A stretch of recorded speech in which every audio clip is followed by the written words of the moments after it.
Assalamualaikum warahmatullahi wabarakatuh. Perkenalkan, saya Ali Farauda, mahasiswi dari Universitas Islam Negeri Sunan Gunung Jati Bandung dari Prodi Psikologi semester 2 kelas E. Di sini saya akan menjelaskan materi tentang uji chi-square dari mata kuliah statistika. Berikut materinya. Untuk pertama-tama kita harus tahu dulu apa sih chi-square itu. Nah, chi-square ini disebut juga dengan chi-kuadrat. Chi-square adalah salah satu jenis uji komparatif non-parametris yang dilakukan untuk menguji hubungan atau pengaruh dua buah variabel nominal dan mengukur kuatnya hubungan antara variabel yang satu dengan variabel nominal lainnya, atau biasa disebut coefficient of contingency atau biasa disingkat C. Adapun syarat-syarat dari uji chi-square ini, yang pertama, data berskala ukur nominal. Lalu, kelompok data berasal dari populasi independen sehingga disajikan dalam bentuk tabel kontingensi 2x2.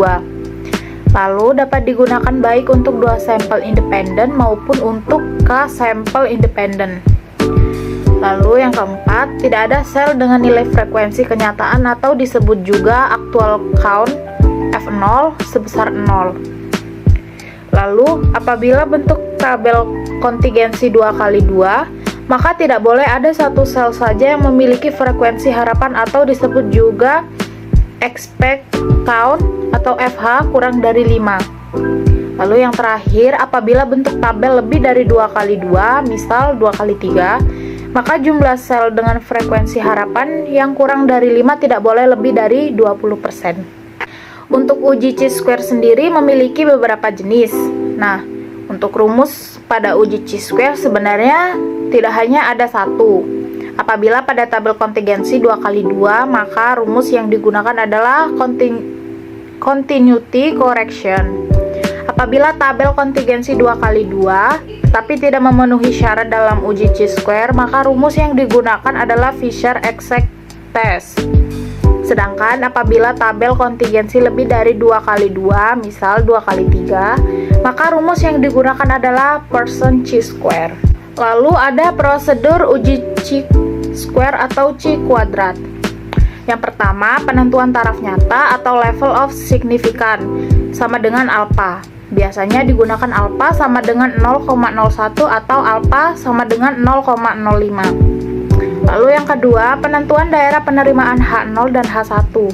Dalam pengujian ini yang digunakan adalah distribusi probabilitas chi-kuadrat yang disajikan dalam bentuk tabel yang dapat ditentukan dengan mengetahui yang pertama pada uji keselarasan fungsi df sama dengan k-1, di mana k adalah jumlah outcome atau observasi. Lalu yang kedua, pada tabel kontingensi df sama dengan n-1 dan k-1, di mana n adalah jumlah baris dalam tabel k atau jumlah kolom dalam tabel. Lalu yang ketiga, batas daerah penolakan atau batas kritis uji, misalnya dari tabel untuk alpha sama dengan 0,01. Lalu df sama dengan 3-1 sama dengan 2, diperoleh chi-kuadrat 9,21. Yang keempat, aturan keputusan tolak HO dan terima HA atau H1 jika RU atau rasio uji chi-kuadrat lebih besar dari 9,21. Jika tidak demikian, terima H0. Lalu yang kelima, perhitungan rasio uji. Yang keenam, baru pengambilan keputusan. Selanjutnya ada pernyataan H0 dan H1. Yang pertama, uji keselarasan fungsi H0. Populasi yang sedang dikaji memenuhi atau selaras dengan suatu pola distribusi probabilitas yang ditentukan.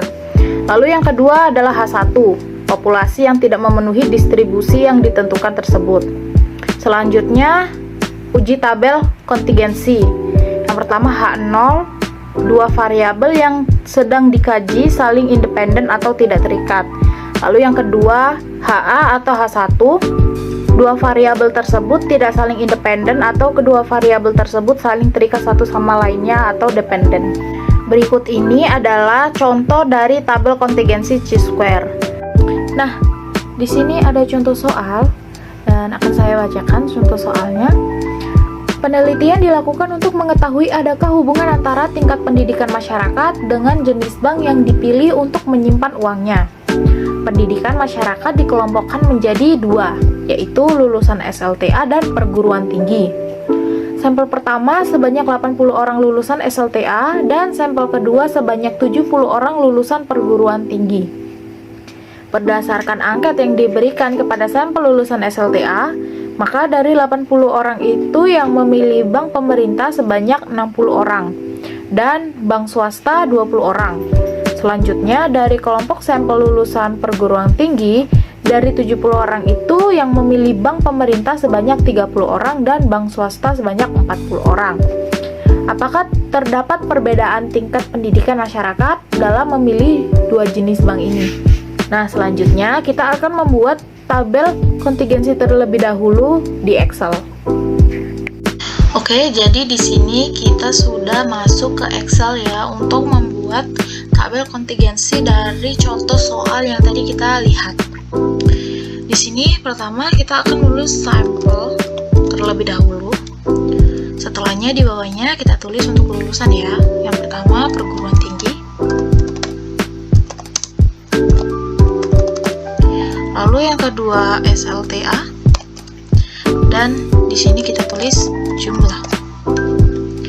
Setelahnya untuk yang di sini kita tulis jenis bank. Di sini kita tulis pertama adalah bank pemerintah. Lalu yang kedua bank swasta. Untuk di sini kita tulis jumlah seluruh sampel atau kita singkat saja jumlah sampel. Lalu di sini untuk warga lulusan perguruan tinggi yang menggunakan bank pemerintah itu ada 30 sampel. Lalu untuk yang bank swasta itu 40 sampel.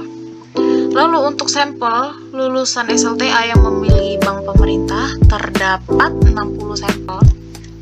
Untuk yang memilih bank swasta terdapat 20 sampel. Lalu di sini untuk yang memilih bank pemerintah terdapat 90 sampel. Lalu yang bank swasta 60 sampel. Dan di sini untuk yang perguruan tinggi terdapat 70 sampel. Lalu untuk yang SLTA sendiri itu 80 sampel. Setelahnya jumlah dari lulusan dan juga sampel yang memilih bank itu adalah 150 sampel. Jadi di sini kita sudah masuk ke aplikasi SPSS-nya. Langsung saja kita ke variable view. Setelahnya kita tulis lulusan. Lalu yang kedua bank. Yang ketiga frekuensi. Nah, untuk label di sini untuk yang lulusan kita tulis terlebih dahulu lulusan sekolah. Lalu untuk yang bank adalah jenis bank. Untuk yang frekuensi tidak perlu ya. Lalu setelahnya adalah values. Nah, jadi di sini itu untuk value angka, lalu untuk yang label adalah tulisan. Di sini saya tulis untuk yang satu adalah perguruan tinggi, lalu kita add. Setelahnya nomor 2 untuk labelnya kita tulis SLTA. Setelahnya kita add lalu oke. Sama seperti lulusan, untuk yang bank juga seperti itu. Untuk nomor 1 saya tulis bank pemerintah. Lalu kita add, dan untuk yang nomor 2 kita tulis bank swasta. Setelahnya kita oke. Jika sudah, lalu kita beralih ke measure. Untuk lulusan dan bank kita pilih nominal ya. Lalu untuk frekuensi kita pilih scale. setelahnya kita beralih ke data view, dan untuk contoh yang tadi, yang tabel kita buat, itu kita pindahkan ke sini. Untuk lulusan perguruan tinggi 1, bank pemerintah 1, frekuensi 30.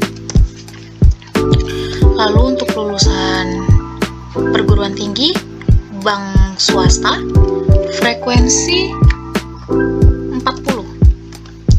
Lalu untuk lulusan SLTA bank pemerintah, frekuensi 60. Lalu untuk lulusan SLTA bank swasta, frekuensi 20. Setelahnya kita beralih ke data.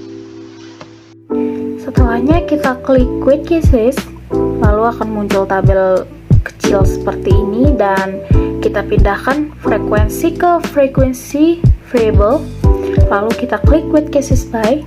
Jika sudah selesai, kita klik OK. Jika sudah, kita beralih ke Analyze, lalu Descriptive Statistic, lalu Cross Tabs. Jika sudah mengklik Cross Tabs, akan muncul tabel seperti ini. Lalu kita pindahkan, untuk yang lulusan kita pindahkan ke yang rows, lalu untuk jenis bank kita pindahkan ke columns. Setelahnya kita klik statistik dan akan muncul seperti ini. Lalu kita checklist yang Chi-square. Jika sudah, continue, lalu akan kembali lagi ke tabel yang ini dan mengklik OK. Nah, jadi di sini sudah keluar ya hasil dari analisis data yang kita lakukan tadi. Di sini, nah, ini untuk tabelnya. Lalu di sini adalah hasil. Untuk hasil ada di ini 16,071. Jadi di sini sudah ada contoh dari kesimpulan yang saya buat dari uji yang sebelumnya kita lakukan di aplikasi SPSS. Sekian presentasi dari saya, kurang lebihnya mohon maaf. Apabila ada kesalahan juga mohon maaf. Wassalamualaikum warahmatullahi wabarakatuh.